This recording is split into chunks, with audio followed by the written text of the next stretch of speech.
अस्सलाम वालेकुम dear student. तो कैसे हैं आप? आज के हम इस वीडियो में करने जा रहे हैं एक्सरसाइज नंबर 6.1, यानी कि हम 6 चैप्टर स्टार्ट करने जा रहे हैं जो कि है कोनिंग सेक्शन। ठीक है, तो सबसे पहले हम क्वेश्चन नंबर 1 की जो स्टेटमेंट पढ़ते हैं। ठीक है, वहाँ पे ये आपको कह रहे हैं कि in each of the following find an equation of the circle. ठीक है, आपने इक्वेशन ऑफ सर्कल फाइंड करनी है। ठीक है, और अगर आपके पास कोई रेडियस और सेंटर गिवन हो, क्या गिवन हो, रेडियस और सेंटर गिवन हो, तो आप कैसे उसकी इक्वेशन आप जो है ना यानी कि सर्कल की इक्वेशन कैसे आप बनाएंगे। ठीक है, तो आपने यूज़ करनी है इक्वेशन ऑफ सर्कल। पहले पता होना चाहिए इक्वेशन ऑफ सर्कल कहते किसको हैं। ठीक है, ये देखें इक्वेशन ऑफ सर्कल ये होती है x माइनस एट का square plus y minus k का square is equal to r का स्केयर। ठीक है, ये हमारे पास इक्वेशन ऑफ सर्कल होती है। तो ये तब इम्प्लीमेंट होती है जब इसके आपके पास दो चीज़ें हों, यानी कि एक कोई पी पॉइंट हो, यानी कि कोई पॉइंट हो और एक रेडियस हो।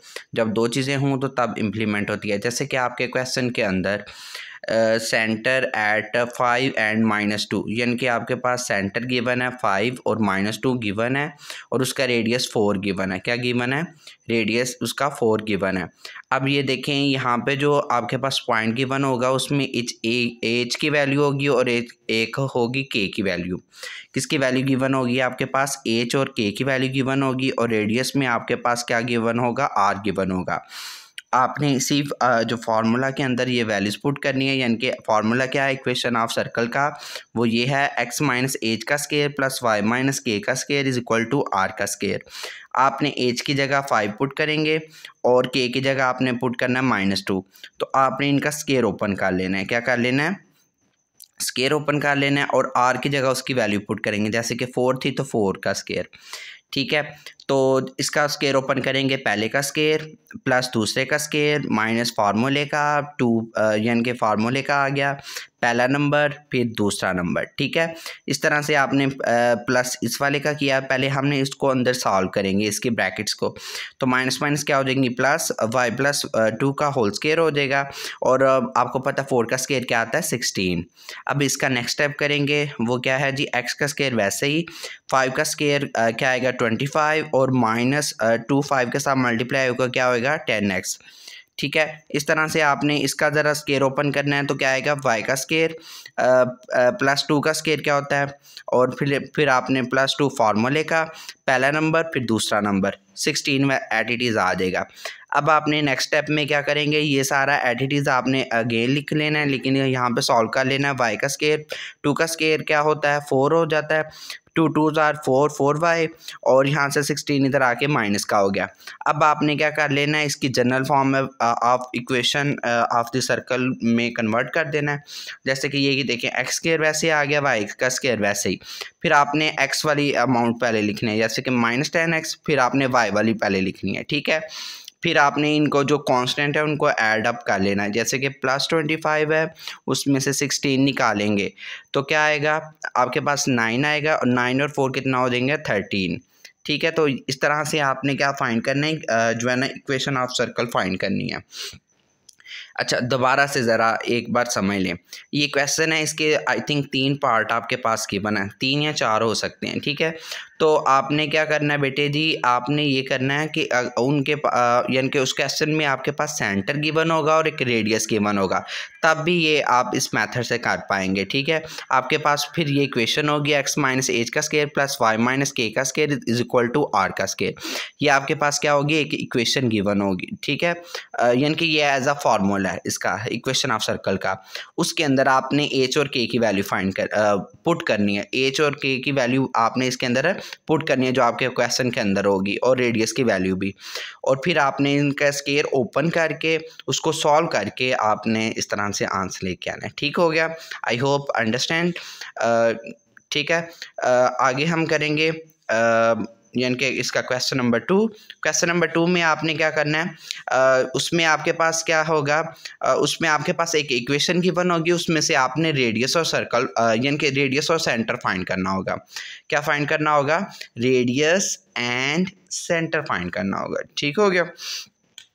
तो उसके लिए आपके पास जो इक्वेशन गिवन होगी वो होगी जो है general form of equation of a circle की फॉर्म में।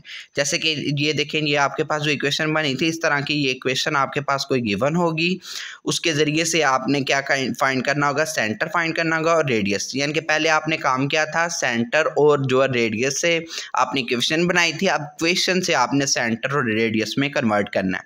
ठीक है, ये दोनों ही बहुत ज़्यादा इंपॉर्टेंट शॉर्ट क्वेश्चन हैं। हम इस चैप्टर को भी हम शॉर्ट के लिए ओनली करेंगे। ठीक है, ठीक है। अच्छा, ये देखें, जैसे कि ये आपके पास एक general equation of a circle form है। ठीक है, इस ये वाली, इसमें आपने दो चीज़ें फाइंड करनी होगी। इसमें सेंटर फाइंड करना है तो उसका फार्मूला ये होगा -g और -f, और रेडियस फाइंड करने का क्या है, g का स्क्वायर प्लस f का स्क्वायर माइनस c। पहले आप ज़रा समझ लें, ये क्वेश्चन है और ये इसका डी पार्ट में करने जा रहा हूँ। ठीक है, तो ये इसकी जनरल फॉर्म ऑफ इक्वेशन मैंने लिखी है, क्या है, x का स्क्वायर प्लस y का square plus 2gx plus 2fy plus c is equal to 0। पहले आप ज़रा समझ लें कि अगर इस तरह की इक्वेशन होगी, फॉर्म बनी होगी, तो फिर ही हम आगे इसको कर पाएंगे। जैसे कि ये क्वेश्चन हमारा 4x स्क्वायर प्लस 4y का square minus 8x plus 12y minus 25 equal to 0 given है। तो सबसे पहले आप इसको थोड़ा सा ना कन्वर्ट करेंगे, यानी कि इस फॉर्म में।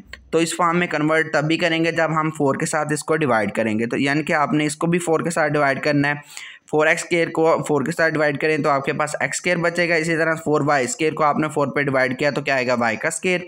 इस तरह से -8x को 4 के ऊपर डिवाइड करेंगे तो आपके पास क्या आ जाएगा, यानी कि 8 2 4 होता है ना। ठीक है, तो वो 2x आ जाएगा। इसी तरह से 12y को अगर 4 पे डिवाइड करें तो क्या आएगा, 3y आएगा। इसी तरह से -25 को 4 से डिवाइड करें तो -25/4 आएगा। अब आपने इसको कंपेयर कर देना है इस जनरल फॉर्म ऑफ इक्वेशन में। ये देखें, x स्क्वायर x के साथ यानी कि कंपेयर नहीं हो सकता। कंपेयर करने से ये तो दोनों पे 1 1 आ जाएगा। हमने वो काम ही नहीं करना, क्योंकि हमने फाइंड करने है g, f और c। हमें 3 चीज़ें चाहिए, तो इसलिए पहले आपने इस चीज़ को उठाना है 2gx। ठीक है, फिर आपने यहाँ से जो x वाली होगी वो उठाएंगे। अब देखिए, 2 के साथ कैंसिल हो जाएगी, x के साथ कैंसिल हो जाएगी, यहाँ पे g बच जाएगा, g इज इक्वल टू क्या आ जाएगा, -1। इसी तरह से आपने दूसरी इक्वेशन दूसरी फाइंड करनी है, यानी कि 2fy इज इक्वल टू आपने रखना है 3y। यानी कि यहाँ पे y के साथ कैंसिल, यहाँ पे 2f इज इक्वल टू 3 है। तो ये देखें, हमें f की वैल्यू चाहिए, 2 इधर मल्टीप्लाई हो रहा है, इधर आके डिवाइड हो जाएगा, यानी कि f इज इक्वल टू क्या आ जाएगा, 3/2। ओके, तो नेक्स्ट है, तो अब ये देखिए हमारे पास ये नेक्स्ट अमाउंट होगी सी की। अब देखेंगे इसका जो आंसर है, जैसे कि ऑलरेडी इधर जो भी कोई कांस्टेंट टर्म पड़ी होगी वो सी होगी। ठीक है, तो वो क्या है, -25/4, ये इसकी सी है। ठीक है, यानी कि जी भी आ गया, एफ भी आ गया और सी भी आ गया। अब पहले आप सेंटर फाइंड करेंगे। सेंटर का मैंने आपको फार्मूला बताया था अभी, वो क्या है, -g और -f।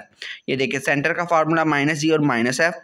आपने इसी तरह से -g की जो वैल्यू आएगी वो आपने पुट करनी है। ठीक है, g की वैल्यू थी -1 और इसका जो माइनस क्या हो जाएगा, प्लस। और आगे क्या है, f की वैल्यू क्या है, यहाँ पे 3/2 है, तो यहाँ पे -f पुट करना है, तो यानी कि माइनस इसके साथ लग के ये आ जाएगा, ये इसका सेंटर आ जाएगा। अब आपने क्या फाइंड करना है, इसका रेडियस।